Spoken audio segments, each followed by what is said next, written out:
Ya, kali ini kita akan membahas terkait materi lanjutan dari array yang sebelumnya kita belajar array satu dimensi, kemudian array dua dimensi, dan saat ini kita sudah melaju lagi ke level berikutnya, ya, yaitu tentang array list, ya teman-teman.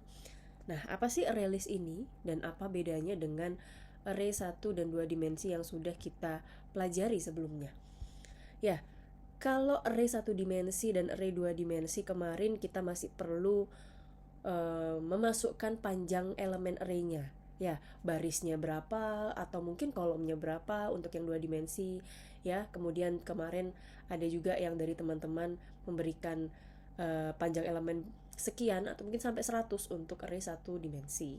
Nah, kalau pakai array list teman-teman itu tidak perlu khawatir lagi berapa sih yang kita masukkan. Oh, kita buat banyak aja deh, kita buat 1000 supaya arraynya akan bisa menampung banyak data. Nggak perlu seperti itu lagi, karena di array list ini panjang elemennya atau ukurannya itu fleksibel banget, ya, dinamis banget. Kita tidak perlu memberikan memberikan dia sebuah panjang elemen array, itu nggak perlu. Dia nanti akan menyesuaikan sendiri ukurannya atau panjang elemennya secara otomatis, ya. Mau kita nambahnya 100, habis 100 kita mau nambah lagi 1000, dia akan melebar atau memanjang secara otomatis panjang arraynya, ya. Nah, ini kalau array list ini memang masuk ke dalam collection, ya, dari library collection. Kemudian memang yang umumnya sebelumnya ada yang list, ya teman-teman, namanya list ini yang di sini. Cuman itu sudah lama ditinggalkan karena sudah ada lagi teknologi yang terbaru atau update terbaru, yaitu dengan array list yang juga turunan dari kelas list ini tadi. Nah, ini sama, dia masuk ke kelas java.util, ya, sama dengan scanner ketika kita menggunakannya di perkuliahan. Nah, teman-teman, ini operasi dasar pada array list yang perlu kita pahami adalah yang pertama, ini fungsi-fungsi yang secara umum atau metode-metode yang secara umum digunakan pada array list, yaitu yang pertama ada metode add, ya, yaitu untuk menambahkan elemen arraynya. Yang kedua ada metode get, ini untuk mengakses elemen atau menampilkan data dari elemen tersebut. Yang ketiga ada metode set. Di sini bisa kita bisa gunakan untuk ubah isi dari elemen arraynya. Jadi keunggulannya memang di array list ini adalah kita bisa ubah dan hapus dengan fungsi atau metode yang sudah array list sediakan. Dan yang terakhir ada metode remove, ya, ini untuk hapus isi dari elemen arraynya.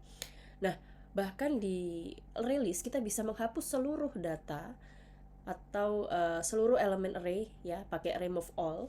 Itu juga ada, itu untuk menghapus semuanya tanpa sisa, ya. Ini fungsi-fungsi umumnya. Nah, yang mungkin ada beberapa tambahannya itu juga banyak, teman-teman akan bisa menemukan, tapi kita fokus dulu untuk menggunakan fungsi-fungsi yang ini krusial, ya, dan penting untuk penggunaan array list. Nah, untuk membuat array list, pertama kita harus mendeklarasinya dulu, ya teman-teman. Mendeklarasikan dulu array listnya mau bertipe integer atau string. Nah, di sini harus hati-hati tipe data yang digunakan untuk array list di sini. Ini bisa seperti array dua dimensi, teman-teman. Jadi memang kita harus mengambil salah satu tipe data yang umum teman-teman atau yang paling banyak digunakan di program teman-teman. Misalkan string, ya kebanyakan string ya pakai string. Tapi mungkin ada kebanyakan integer, ya pakai integer, dan integernya harus yang i besar, ya. Karena integer di sini bukan tipe data tapi sebagai objek integer, ya teman-teman. Sama dengan new array list. Nah, ya, array list integer, array list di sini adalah nama variabel array listnya. Nah, kalau yang seperti ini kita menggunakan integer, string atau double, ini namanya array list of simple data, ya, of simple data. Nanti ada lagi yang objek data. Nah, ini masih kita gunakan yang sederhana. Nah, kemudian yang kedua, untuk menambahkan elemennya kita bisa menggunakan metode yang add, ya. Metode yang add ini contoh untuk yang menambah data secara statis, ya, belum pakai scanner dan inputan user yang lain. Untuk mengakses atau menampilkannya kita bisa pakai get, ya teman-teman. kita bisa ubah dengan method set dari indeksnya yang mana yang mau diubah. Kemudian ada hapus elemen array dengan method remove ya. Nah, jadi ini adalah introduction awal teman-teman untuk materi ArrayList. Jadi yang perlu diingat adalah ArrayList fleksibel ya. Dia tidak harus diberikan batasan panjang elemen arraynya, tapi dia yang akan menyesuaikan sendiri, harus memanjangkan ukurannya sebanyak apa dan sepanjang apa ya. Jadi teman-teman hanya tinggal menggunakan beberapa fungsi umum yang sudah diterapkan tadi. Ada add, ada get, ada set, ada remove ya. Nah, jadi itu dulu yang kita fokuskan untuk materi ArrayList kali ini. Nah, sekarang kita saatnya latihan ya teman-teman. Di sini kita latihan pakai studi kasus yang sederhana dulu. Ya. Di sini kita contohkan yang sederhana saja. Misalkan saya ketikkan di sini nama kelasnya adalah latihan ArrayList 1.java.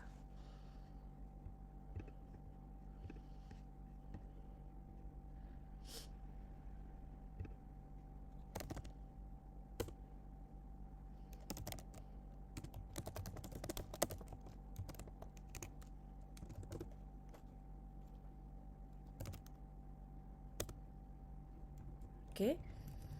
Nah, yang harus pertama teman-teman lakukan adalah import kelas ArrayList-nya.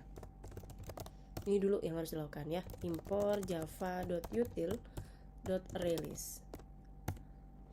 Nah, ini dulu yang harus teman-teman lakukan. Kita coba tanpa inputan user ya. Kita coba tanpa inputan user. Nah, ini kita akan mendeklarasikan ArrayList-nya di dalam method main. Ya, tadi ArrayList.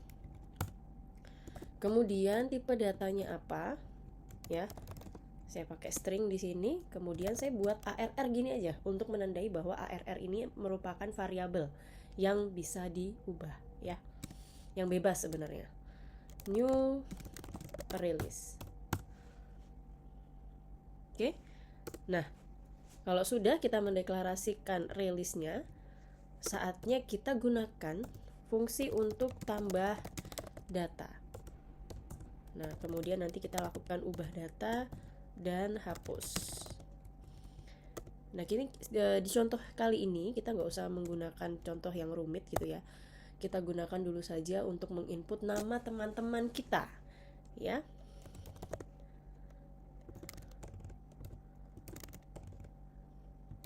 Isi nama teman-teman kamu.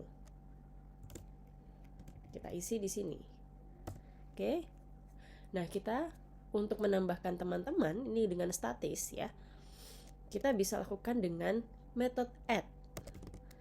Ya, ARR panggil ArrayList-nya .add. Nah, ini masih statis ya. Masukkan di sini nama teman-temanmu.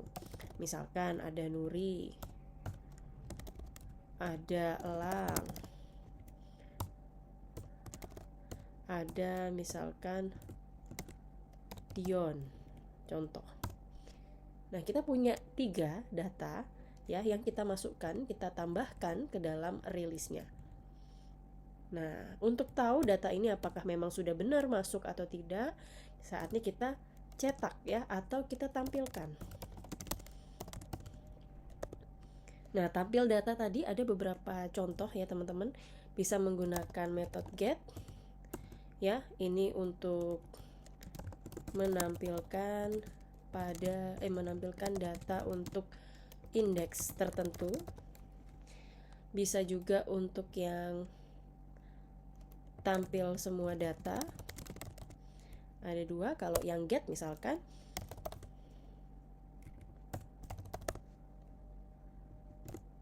nama teman-teman kamu adalah nama teman kamu untuk data kedua adalah ARR.get indeks ke-1. Nah, ini dia akan menampilkan data dari ArrayList yang indeks ke-1 ya. Nuri ini indeks ke-0, Elang indeks ke-1. Dia otomatis. gitu ya teman-teman. Dia akan bisa menentukan indeks ke 1 siapa, indeks ke 0 siapa. Nah, tapi untuk menampilkan semua data, kita bisa gunakan ada 2 jenis for juga teman-teman ya. Kalau seperti biasa kita pakai for i, kalau yang umum ya. For i, for integer i kurang dari xxxx, i plus plus ya. Nah, i kurang dari kalau array 1 dimensi dan 2 dimensi, kita menggunakannya dot length ya. Tapi berbeda dengan release. Kalau release di sini kita menggunakan release dot size. Nah, baru kita tampilkan semuanya. Daftar nama teman kamu, kita tinggal panggil arr.get ki. Bisa seperti ini teman-teman, atau kita pakai for each ya, for each. Nah, ini dia tidak ditentukan mulainya dari indeks ke berapa ya, kemudian panjang array-nya berapa, dan plus otomatis. Ini adalah yang sangat lebih simpel dan juga sesuai gitu ya teman-teman, karena array list ini sifatnya sangat dinamis, sehingga ketika dia mau ditampilkan pun dia juga bisa sangat dinamis. Nah, misalkan di sini string, kita punya variabel string di sini. Nah, kita isi variabel string tadi dengan variabel array list-nya.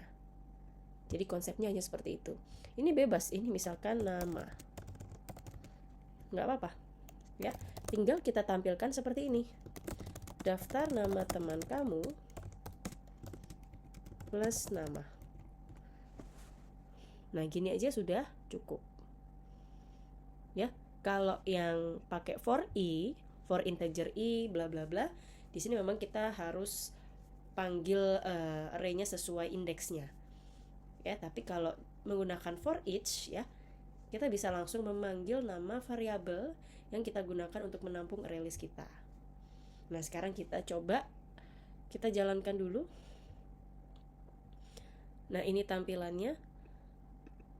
Isi nama teman-teman kamu sudah ada nih ya. Ya, oke, tampil data sudah selesai. Kemudian tambah data juga sudah. Nah, sekarang kita coba untuk fungsi selanjutnya, ubah data dan hapus data. Nah, kalau ubah data ini teman-teman, kita bisa menggunakan metode set ya. Metode set. Nah, misalkan nih nama elang kita ubah. Mau kita ubah nih nama elang ya. Nuri ini kan indeksnya ke 0. Elang ini indeksnya ke 1 dan Dion ini indeksnya ke 2. Nah, ketika ubah data, kita tinggal memanggil nama array list kita arr.set ya. Nah, di sini teman-teman lihat parameternya adalah indeks sama elemen atau isinya apa ya. Nah, jadi ada 2 yang harus diisi indeksnya. Indeks yang mana mau kita ubah? Yang elang berarti indeksnya yang pertama, dan isinya apa ya? Isi yang diubah apa? Yang awalnya elang saya kasih namanya elo. Nah, ini nama yang diubah ya. Nah, kemudian kita lihat di sini hasilnya. Daftar nama yang diperbarui. Kalau kita langsung panggil arr di sini, nanti teman-teman lihat hasilnya seperti apa. Ya, ini kita sudah buat setnya indeks ke 1 dari elang kita ubah jadi elo. Ya, kemudian kita tampilkan lagi nama daftar nama-nama yang sudah diupdate. Nah, bedanya adalah kita bisa menggunakan cara menampilkan data array yang hanya seperti ini, teman-teman. Tidak perlu for, tidak perlu looping, tapi memang nantinya daftarnya akan satu baris seperti ini. Ya, tidak bisa runtut, tidak bisa custom. Kita mau menambahkan teks tambahan, kita mau menambahkan nomor gitu ya. Itu tidak bisa. Ya, ini contoh yang hanya menggunakan sistem outprintline biasa. Tapi kalau kita menggunakan perulangan, ya kita bisa menampilkan dengan custom seperti yang ada di layar ini. Ya, jadi yang elang ya sudah diubah menjadi elo. Nah, ini daftarnya numpuk-numpuk ya yang atas karena kita pakai 2 for awalnya. Nah, saya pakai 1 for saja dulu. Yang for ini saya hapus, yang for i ya kita ulangi lagi. Nah, hasilnya seperti ini ya teman-teman, sudah berubah. Nah, sekarang kita coba di fungsi yang terakhir, yaitu hapus data. Kalau hapus data ini menggunakan metode remove ya. Mau yang mana yang dihapus? Misalkan data pertama Nuri ya, data pertama indeks ke 0. Nah, kita tinggal panggil nama array list-nya .remove ya. Nah, pilih yang integer index. Kita hapus berdasarkan indeksnya. Remove indeks ke 0 ya, karena dia data pertama. Kita bisa lihat lagi data yang sudah diperbarui jadinya seperti apa. Nah, ini yang terakhir. Sudah dihapus, data Nurinya tersisa hanya Elo dan Dion. Ya, ini kalau yang remove berdasarkan indeks. Nah, tapi kalau kita remove semuanya, remove all ya.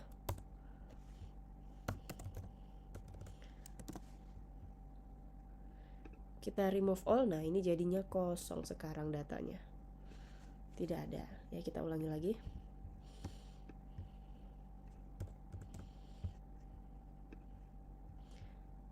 Nah, ini datanya udah kosong karena kita remove all, teman-teman. Ya. Oke. Ini adalah contoh sederhana dulu, teman-teman, yang harus dipahami bahwa array list sangat fleksibel ya. Di sini kita tidak perlu panjang array-nya, tidak perlu menuliskan lagi kolomnya berapa panjangnya, barisnya berapa panjangnya ya, karena sangat fleksibel. Dan ketika menambahkan data bisa menggunakan fungsi atau metode add. Kemudian untuk tampil data sudah dijelaskan pakai